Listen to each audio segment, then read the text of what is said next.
şu arkadaşa söyleyeyim. Sen ne yapıyorsun? Kitabını ekliyorum. Sen tek tutabilirsin. Teşekkürler Radyo'ya. Biz de idare ediyoruz. Sağ olun. Teşekkür ediyoruz. Nasıl? Şimdiden alın. Abicim bunlar anne.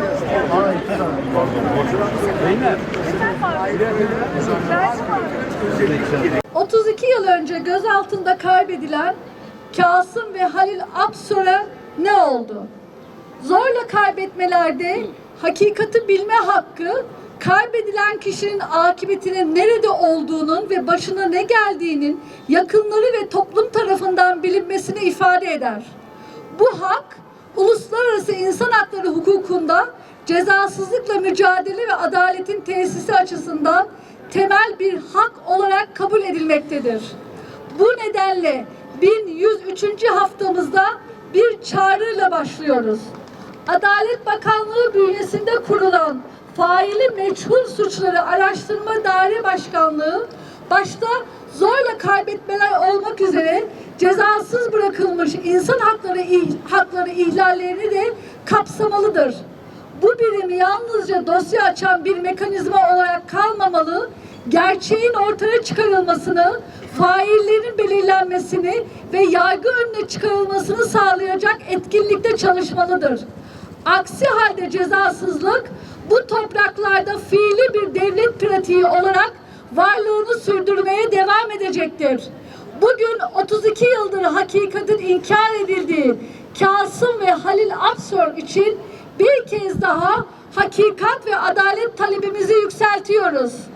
Halil Apsor 12 Mayıs 1994 gecesi eşi ve 40 günlük bebeğiyle birlikte İstanbul Kanarya'daki evine dönerken evinin önünde bekleyen polisler tarafından gözaltına alındı. Eşi karşı çıktığında polisler kimliklerini göstererek merak etme, karakola kadar götürüyoruz, yarım saat sonra gelir dediler. Halil Apsor beyaz bir Toros'a bindirilerek götürüldü ve bir daha geri dönmedi. 18 gün sonra işkence nedeniyle tanınmayacak hale gelen bedeni Kırıkkale'de ormanlık bir alanda bulundu. Kardeşleri onu yalnızca elindeki çocukluk izinden teşhis edebildi.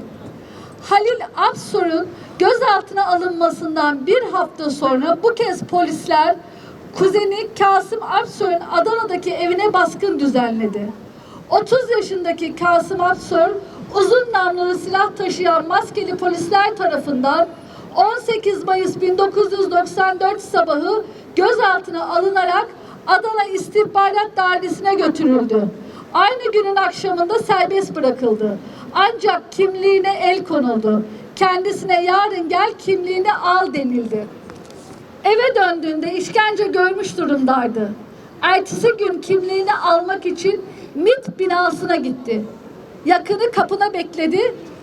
Ancak Kasım Apsor o binadan bir daha çıkamadı. Bugüne kadar Halil ve Kasım Apsor'un gözaltına alındıkları inkar edildi. Başlarına ne geldiği karanlıkta bırakıldı. Ailelerin tüm başvurularına rağmen etkili bir başvuru ve giderim yolu sağlanmadı. Avrupa İnsan Hakları Mahkemesi içtihatlarına göre hakikati ortaya çıkarmayan ve sorumluları açığa çıkarmayan adli süreçleri etkili kabul edilemez. Artık yeter.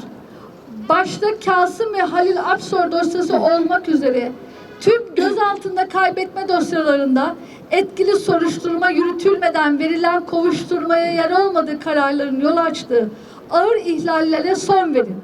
Suçun sorumlularını ortaya çıkaracak ve cezalandıracak derinlikte bağımsız ve tarafsız soruşturmalar, kovuşturmalar yürütün. Kaç yıl geçerse geçsin, Kasım ve Halil Apsor için, tüm kayıplarımız için adalet talep etmekten, devletin evrensel hukuk normlarına uygun hareket etmekte zorunda olduğunu hatırlatmaktan vazgeçmeyeceğiz. Afse دو سال چه بون ام به میدانه نه ام جوه میدانه نارابن هیچ خبر جنینا وای عید هات Zarokêm maya de tornêm be dedem mezeli yok mu? Bir mezel nîne gom hene ser mezelê wa bera heke kuştina heke çikirine jê bera binemem her roka ayda her ser mezelê wî. Em ji bîr nakin, bera nebê ola ji bîr kirina. Hatta gom wa nebîn qaybê xwe hemika em nebînin, em ji vê meydanê narabin û naçin. Ego winda kirina, ego qisasê wana, ji malê birin winda kirin. Em zanin û baskınî malkin bin hêjî soqaqa digerin, hêjî cezalemîş nekirine. Yani hatta em saxin, em bimrin jî tornêmel vê meydanê rûnin, heta qayîbê me yek jî bimêne em ê pey wa dibin, em ê vê meydanê bin, ber vê nakê bikine guhê xwe de û vê ji bîr nekin yani. Evet, yine Mayıs geldi. Kayıplar Haftası biz diyoruz. 17 ve 31 Mayıs Kayıplar Haftası'ydı. Ben bu haftaya başlamadan önce yıllardır bu meydanlarda az önce de arkadaşımız açıklamayı okurken Toros adı geçti orada. Evet. Benim eşim de benim çocuklarımın ve benim gözlerimin önünde beyaz Toros'a bindirerek kaçırdı. Ve İstanbul'un göbeğinde kaçırıldı. Ben buradan bu hafta içinde hem de Kayıplar Haftası'nda bizim yaralarımızın kanadığı günlerde Ankara'da bir Türk Kültür Festivali'sa artık neyse Ankara'nın göbeğinde bir festival vardır. Ve orada sahneye çıkan bütün kayıp yakınlarının yakından tanıdığı Cem Ersever kıyafetleri giymiş, kostümleri giymiş, sahneye çıkmış. Ve orada poz veriyor. Diyor ki elimde de bir Toros resimleri olacaktı, kalmadı. Yanıma almadım. Eğer gerçekten bu ülkeyi yönetenler varsa, savcılar, hakimler varsa göreve çağırıyorum.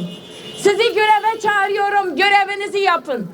Hiçbir Allah'ın kulu bir açıklama yapmadı. Cumartesi analarına açıklama yapmak zorundasın.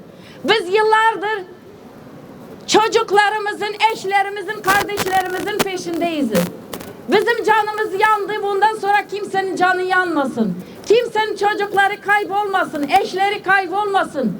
Benim gibi 5 tane ve arkadaşımın yanımdaki arkadaşımın çocukları biz bu meydanlarda büyüttük. Neden? Bu bir daha kimse gözaltına alınıp kaybolmasın diye. Ama maalesef 30 yıl geçmiş ve bizim yaramıza tuz atıyorlar. Ne demek ya? Ne demek Cem Ersever'in konseriyle meydanlara çıkıp bir savcı, bir hakim yok mu bu ülkede? Evet. Biz buradayız, meydanlardayız, haklıyız ve adalet istiyoruz. Adalet Bakanı komisyon kuruyor. Faili meçhul cinayetleri araştırma komisyonu. Sen önce o insanlarına bir müdahale et. Bu ne biçim kültür, Türk Kültür Festivali mi? Ben buradan tekrar biz meydanlardayız. Failleri yargı önüne çıkartana kadar onun gibi insanların karşısında duracağız. Hiçbir zaman kayıplarımızı unutmuyoruz, unutturmayacağız. Çünkü haklıyız. Herkesin yaşama hakkı vardır bu ülkede. Neden? Gerçekten suçları varsa yargılansaydı, ceza verseydi. Bizi mazarsız bırakmasaydı. Bayram geliyor, evet, bizim bir mazarımız yok. Biz devletin arşivleri açana kadar biz bu mücadeleyi vereceğiz. Biz biliyoruz o arşivlerde o numaralar duruyor. Atma kırmayın için. Kasım Aksoy'u, Halil Aksoy'u unutmadınız.